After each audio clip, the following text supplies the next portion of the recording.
Hello student, welcome all of you. आज आपण पाहणार आहोत projectile motion. Projectile motion is the example of motion of a plain.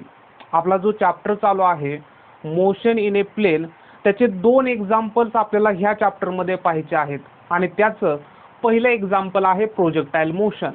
तर आपण सुरुवातीला प्रोजेक्टाइल मोशन म्हणजे काय आणि प्रोजेक्टाइल मोशनमध्ये वापरण्यात येणाऱ्या टर्म्स आपण पाहणार आहे.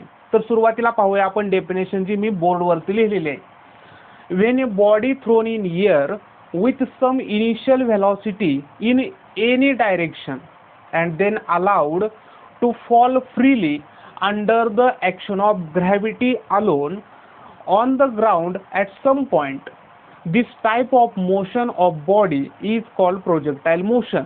ही झाली डेफिनेशन.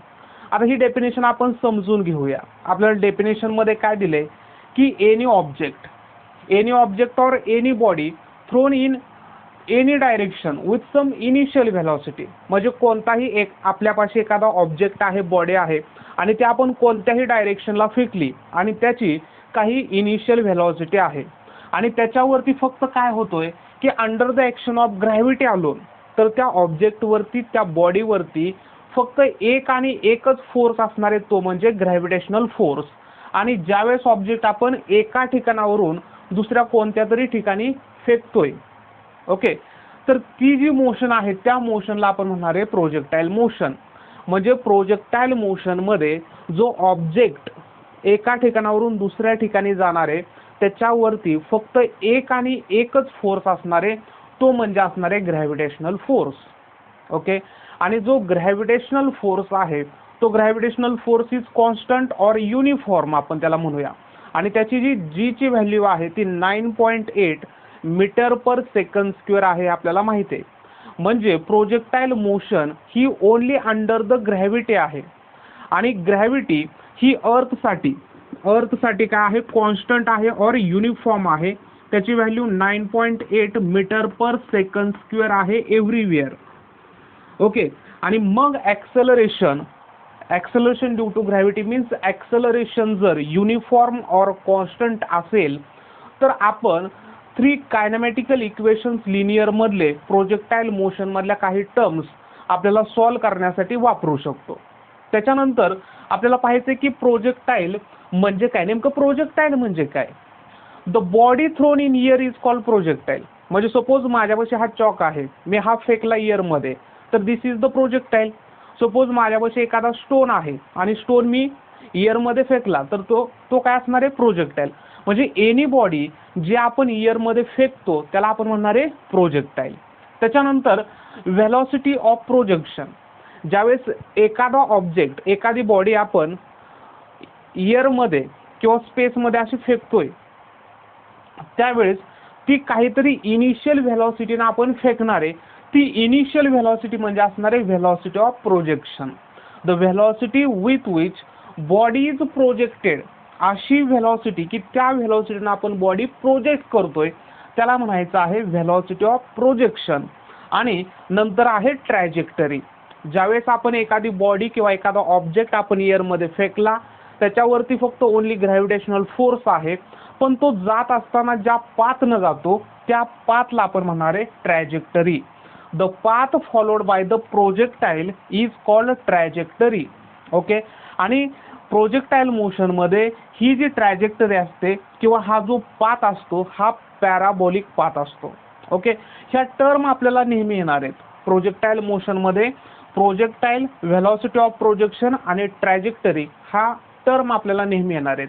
ओके, तर आपण डिटेलमध्ये पाहूया की ह्या आणि त्याच्या पुढच्या व्हिडिओमध्ये प्रोजेक्टाइल मोशन हा टॉपिक आपण संपवणार आहोत. ठीक आहे, तर आपण अजून माहिती घेऊया की प्रोजेक्टाइल मोशन म्हणजे नेमकं काय आहे. मी डायग्राम ड्रॉ करतो या ठिकाणी.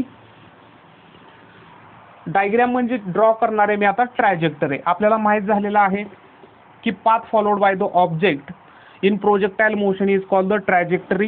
ही डेफिनेशन आपण पाहिली. सपोज आपण हा घेऊया x axis and this is the Y axis. Okay, x आणि वाय ॲक्सिस आपण घेऊया आणि ही जी ट्रॅजेक्टरी आहे ती ट्रॅजेक्टरी कशी आहे तर पॅराबोलिक आहे. आणि पॅराबोलिक पाथ आपण असा ड्रॉ करतो. ओके, मग हिथून आपण सुरुवातीला ऑब्जेक्ट हिथून प्रोजेक्ट केलेला आहे विथ सम इनिशियल व्हेलॉसिटी.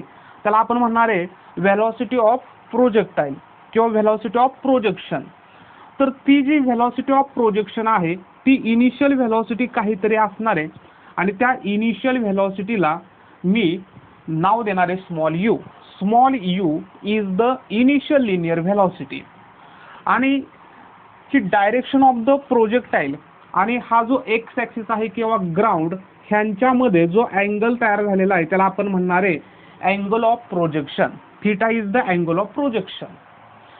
ही जी प्रोजेक्टाईल मोशन आहे ही प्रोजेक्टाईल मोशन दोन व्हेलॉसिटीच्या कॉम्बिनेशन्स आहे. दोन व्हेलॉसिटीचा कॉम्बिनेशन्स म्हणजे काय की ही जी प्रोजेक्टाईल मोशन आहे आणि ह्याची जी इनिशियल व्हेलॉसिटी आहे इनिशियल व्हेलॉसिटी आहे यू, ही इनिशियल व्हेलॉसिटी आपण स्प्लिट करूया दोन डायरेक्शनला किंवा अलॉंग द दोन ॲक्सिसला. आणि ही जर यू स्प्लिट झाला अलॉंग द एक्स ॲक्सिस तर त्याला आपण म्हणणार आहे त्याला आपण म्हणूया यू एक्स. आणि हा यू एक्स ह्याची जी व्हॅल्यू असणार ती असणार U cos theta. U cos theta because this side is the adjacent side of the angle of projection. आणि जर हा यू कॉस थिटा असेल तर अलॉंग द वाय ॲक्सिसला जी मॅग्निट्यूड असणार त्याला आपण यू वाय म्हणजेच यू साइन थिटा असं म्हणू शकतो. बिकॉज ही जी साइड आहे ही साइड असणार आहे ही जर यू कॉस थिटा असेल तर ही साइन थिटा असणार आहे. कारण थिटाच्या अपोजिट कोण असतो, थिटाच्या अपोजिट साइन असतो. आणि ही साइड एकमेकांना पॅरलल म्हणून आपण ह्याला सुद्धा यू साइन थिटा म्हणतो. आणि मग प्रोजेक्टाईल मोशनमध्ये प्रत्येक वेळेस ही जी व्हेलॉसिटी आहे ही व्हेलॉसिटी स्प्लिट होणार आहे अलॉंग द एक्स ॲक्सिसला झाले तर त्याला आपण यू एक्स म्हणणार आहे, हे असेल यू. आणि अलॉंग द वायला काय असणार आहे यू वाय. म्हणजे projectile motion is the combination of two velocities. एक व्हेलॉसिटी आहे अलॉंग द एक्स ॲक्सिस आणि दुसरी व्हेलॉसिटी आहे along the Y axis. Okay, आता ह्याच्यामध्ये मग आपण काही टर्म प्रोजेक्टाईल मोशनच्या सगळ्यात महत्त्वाच्या समजून घेऊया. तर सगळ्यात महत्त्वाचं म्हणजे ही जी प्रोजेक्टाईल मोशन आहे is the example of 2D motion. Projectile motion is the example of 2D motion. आणि दुसरं एक्झाम्पल आपण पाहणार आहे सर्क्युलर मोशन. कारण ज्यावेळेस ही मोशन होते त्यावेळेस प्रत्येक वेळेस एक्स कोऑर्डिनेट आणि वाय कोऑर्डिनेट हे दोन्ही कोऑर्डिनेट चेंज होतात. म्हणून हे एक्झाम्पल आहे 2D मोशनचं. त्याच्यानंतर ह्याच्यामध्ये जे ॲक्सलरेशन आहे ते ॲक्सलरेशन आहे uniform. In projectile motion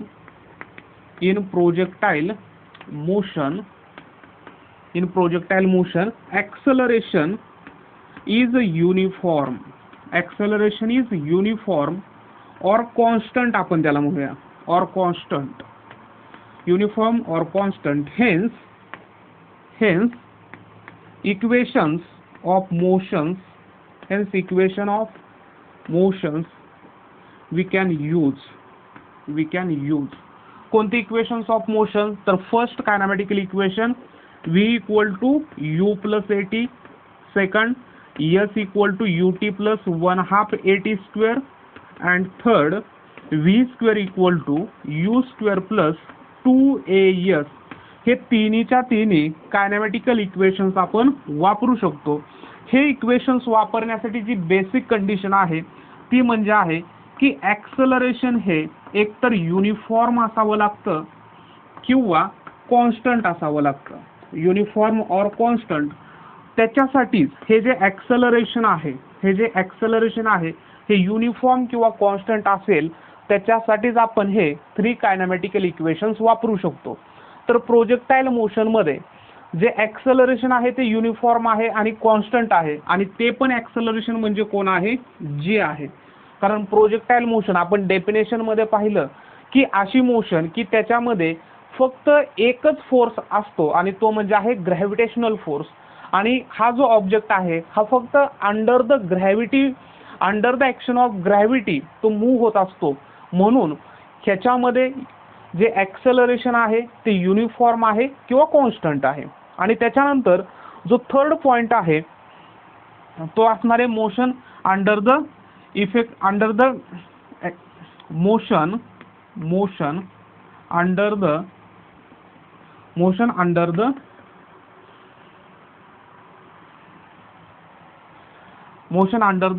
of gravity. Okay, तर हे इम्पॉर्टंट पॉइंट.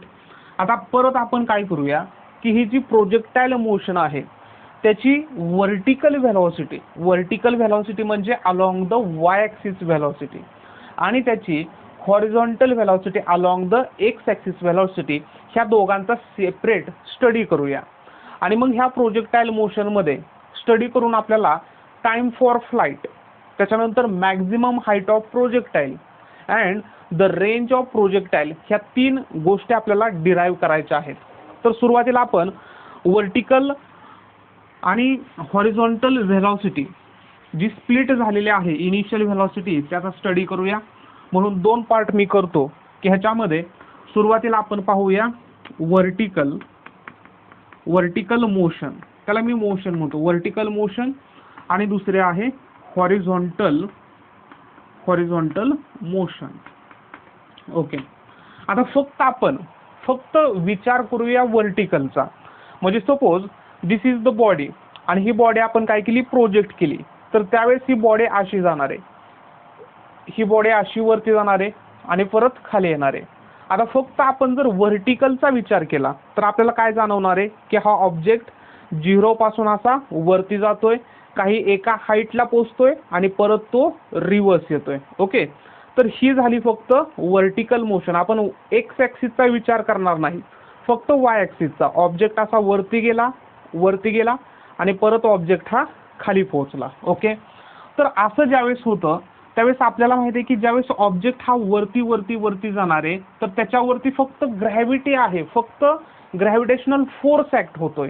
आणि ग्रॅव्हिटेशनल फोर्स ॲक्ट झाल्यामुळं त्याची जी व्हेलॉसिटी आहे, त्याचं जे स्पीड आहे ते डिक्रीज होत जाणार आहे. म्हणजे आपल्याला माहिती आहे की एनी ऑब्जेक्ट आपण ज्यावेळेस असा वरती फेकतो त्यावेळेस वरती जाताना त्याचं स्पीड कमी होतं. एक वेळ झालं, एक अशी स्टेज येते की तिथं स्पीड 0 बनतं आणि परत तो ऑब्जेक्ट असा खाली येतो, खाली येताना मात्र त्याचं स्पीड वाढत जातं. ओके, म्हणजे पहिला पॉईंट आपण काय म्हणू शकतो की vertical speed decreases or increases. Okay, vertical speed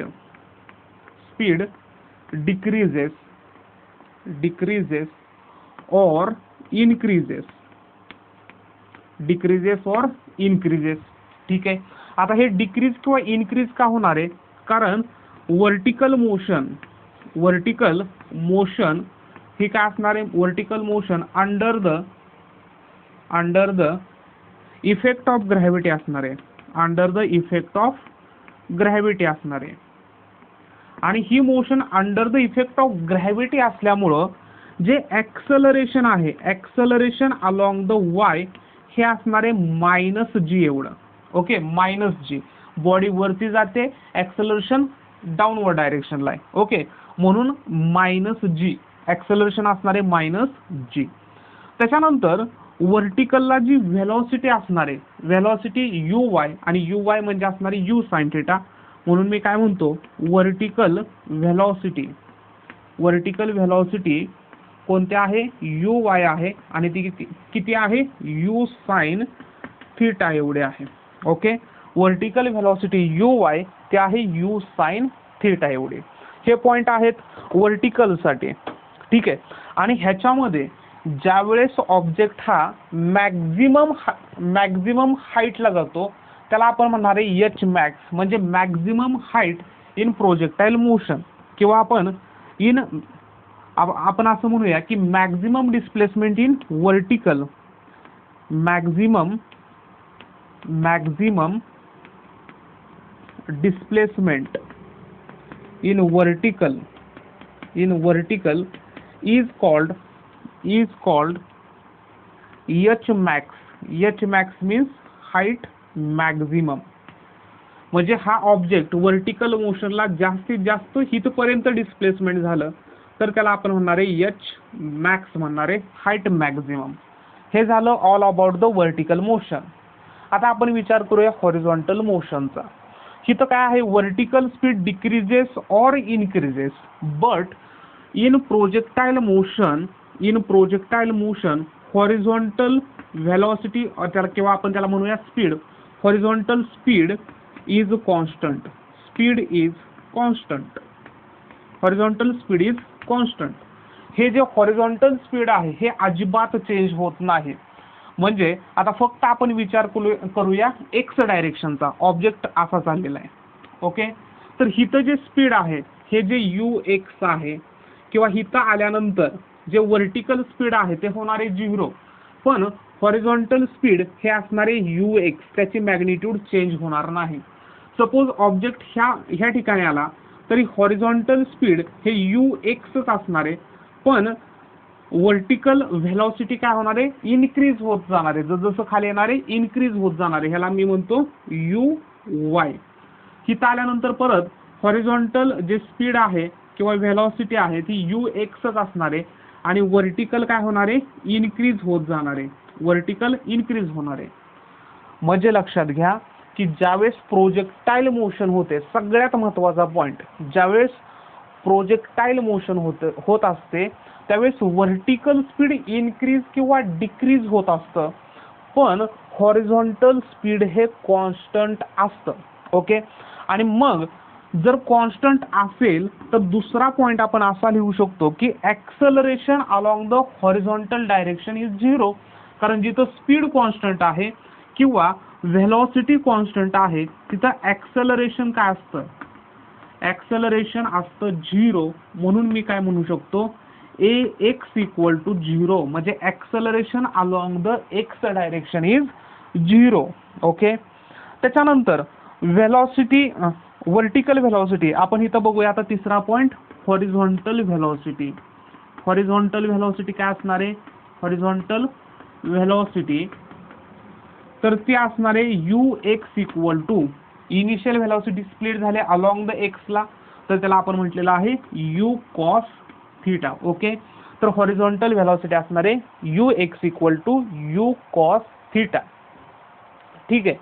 आता नेक्स्ट व्हिडिओमध्ये आपण टाइम फॉर फ्लाइट, त्याच्यानंतर मॅक्झिमम हाईट आणि रेंज ह्याच्यासाठी डेरिव्हेशन्स पाहणार आहे. जर तुम्हाला व्हिडिओ आवडला असेल तर व्हिडिओला लाईक करा, शेअर करा. चॅनल जर सबस्क्राईब केला नसेल तर सबस्क्राईब करा. थँक्यू.